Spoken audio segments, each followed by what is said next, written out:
राम राम दोस्तों, कैसे हैं आप सब।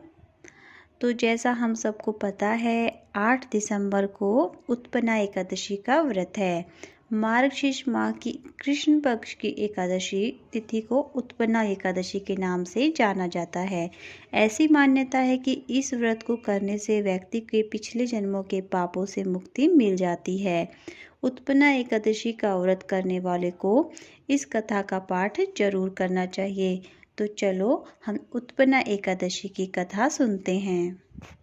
नैमिषारण्य तपोभूमि में 88,000 ऋषि मुनियों के लिए एक सम्मेलन का आयोजन किया गया था, जिसमें एकादशी की उत्पत्ति एवं महात्म्य के तथ्य को जानने के लिए सभी ऋषि मुनियों ने श्री सूत जी से निवेदन किया। श्री सूत जी ने कहा, हे ऋषि मुनियों, मनोकामना पूर्ण करने वाली अनंत पुण्य प्रदायिनी एकादशी की उत्पत्ति, महात्म्य आदि के बारे में पांडव श्रेष्ठ युधिष्ठिर ने भी अश्वमेघ यज्ञ के समय भगवान श्री कृष्ण से यह सब प्रश्न किए थे। युधिष्ठिर ने पूछा, हे भगवान, पुण्यमयी एकादशी कैसे उत्पन्न हुई, इस संसार में क्यों पवित्र मानी गई तथा देवताओं को कैसे प्रिय हुई, इसका महात्म्य और विधि विधान क्या है, इसको करने से क्या पुण्य फल मिलता है, कृपा करके कष्ट करें और हमें बतलाएं। भगवान श्री कृष्ण ने कहा, हे पांडव श्रेष्ठ, प्राचीन समय की बात है। सतयुग में एक महा भयंकर दैत्यराज हुआ था। वह दैत्य मूर नाम से प्रसिद्ध था। वह बड़ा ही क्रूर रौद्र रूप वाला अत्यंत शक्तिशाली था। वह सभी देवताओं का घोर शत्रु था। उस भयानक और शक्तिशाली दैत्यराज ने इंद्र, आदित्य, वरुण, वायु, अग्नि तथा देवताओं को पराजित करके उन्हें देवलोक से बाहर निकाल दिया था। देवगण भयभीत होकर पृथ्वी पर विचरण कर रहे थे। तब देवेंद्र सहित सभी देवगण एकत्रित होकर देवादिदेव महादेव जी के पास शिवधाम पहुँचे। वहां इंद्र ने हाथ जोड़कर शिव जी से प्रार्थना की और अपने दुखों का कारण बतलाया। इंद्र बोले, हे महादेव, हम सब देवों को मार मार कर मुर नामक बलशाली राक्षस ने देवलोक से निकालकर अपना आधिपत्य जमा लिया है। हम सभी मृत्युलोक में दुखी जीवन बिता रहे हैं। कृपया आप हमें इस दुखी जीवन से छुटकारा पाने का उपाय बतलाएं। भगवान महादेव श्री शिव ने उन्हें इस संसार के स्वामी भगवान विष्णु के पास जाने की सलाह दी और कहा कि दैत्य मूर का अंत भगवान विष्णु की शक्ति से ही संभव है। यह सुनकर देवराज इंद्र तथा सभी देवतागण भगवान महादेव जी के आदेश अनुसार पाताल लोक चले गए।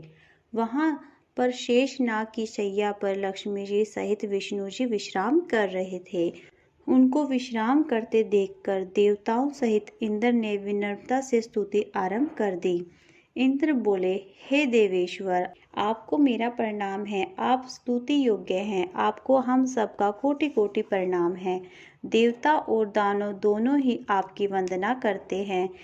हे मधुसूदन, आप हमारे ऊपर कृपा करें। समस्त देवगण आदि दैत्यों से त्रस्त हैं और भयभीत होकर हम सब आपकी शरण में आए हैं। समस्त देवों की करुण वाणी से द्रवित होकर विष्णु भगवान ने उन्हें सांत्वना दी और कहा कि हे देवराज, वह कैसा राक्षस है जिसने तुम सब देवताओं को पराजित करके देवलोक से बाहर निकाल दिया है।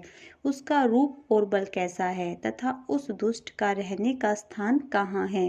भगवान की अमृत तुल्य मीठी वाणी सुनकर इंद्र बोले, हे देवेश्वर, वह दैत्य पुत्र मूर के नाम से विख्यात है, जो चंद्रावती नगर में रहता है। अपने बल प्रताप से भूमंडल से सभी देवताओं को परास्त करके देवलोक को जीतकर उसने हम सबको वहां से निकाल दिया है। उसने दूसरे ही इंद्र को स्वर्ग के सिंहासन पर बिठाया है और अपने कुल के इंद्र, अग्नि, यम, वरुण, सूर्य, चंद्रमा आदि को लोकपाल बना दिया है। वह स्वयं से ही सूर्य बनकर धरती को गर्मी प्रदान करता है, बादल बनकर जल वर्षा करता है। अतः आपसे निवेदन है कि आप उस बलशाली व भयंकर दैत्य मुर को मारकर हम सब देवताओं की रक्षा कीजिए। यह सुनकर भगवान श्री विष्णु जी को बहुत क्रोध आया और बोले, हे देवगण, आप धीरज धरें। मैं अति शीघ्र तुम्हारे सब शत्रुओं का नाश करके आप सब की रक्षा करूंगा। आप सब शीघ्र ही अपनी सेना के साथ चंद्रावती नगर चलिए। वह स्वयं भगवान विष्णु जी भी आगे आगे चंद्रावती नगर की ओर चल पड़े।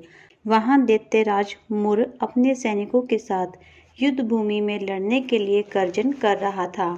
वहां पर देवों और राक्षसों में घमासान युद्ध होने लगा। दानवों ने अनेक देवताओं को परास्त कर दिया। बहुत सारे देव युद्ध भूमि में भाग गए।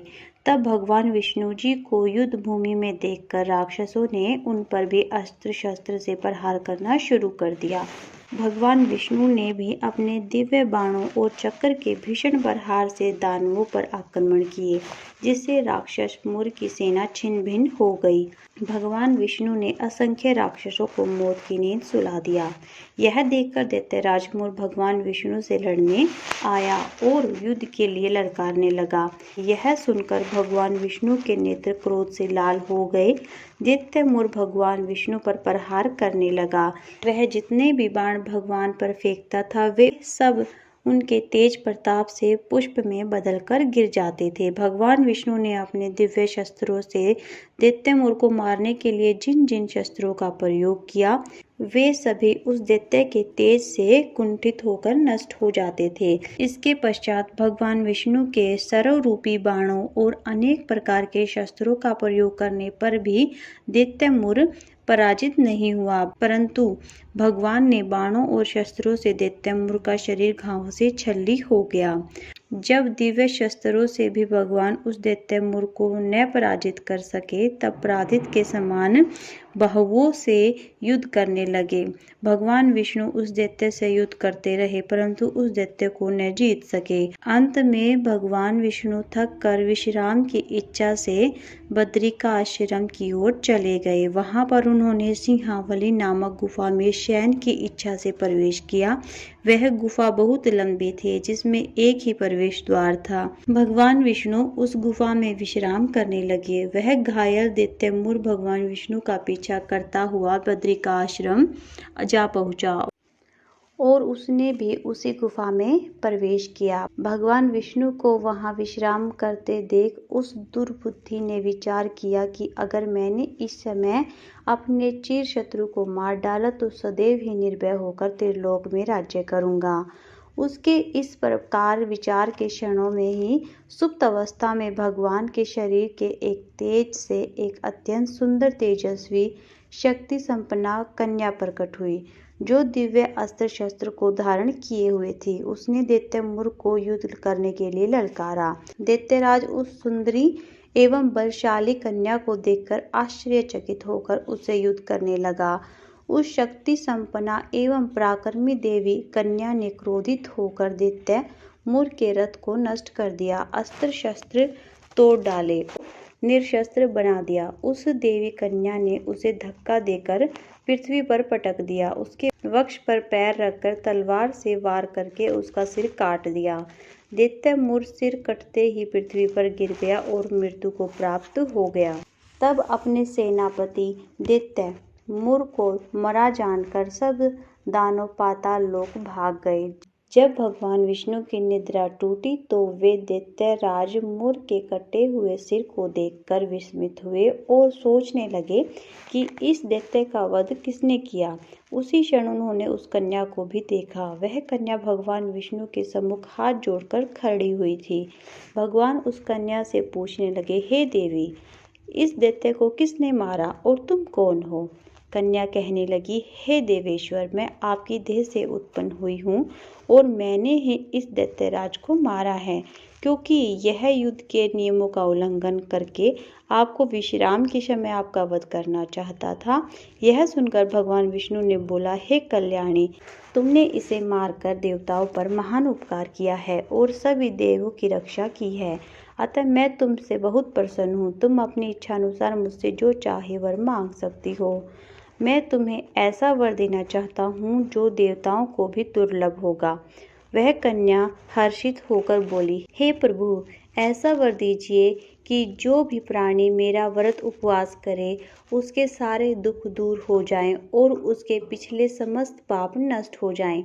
मैं समस्त तीर्थों से श्रेष्ठ तथा अपने भक्तों को मनवांछित वर देने वाली बनूं तथा मरणोपरांत वह स्वर्गलोक प्राप्त कर सके।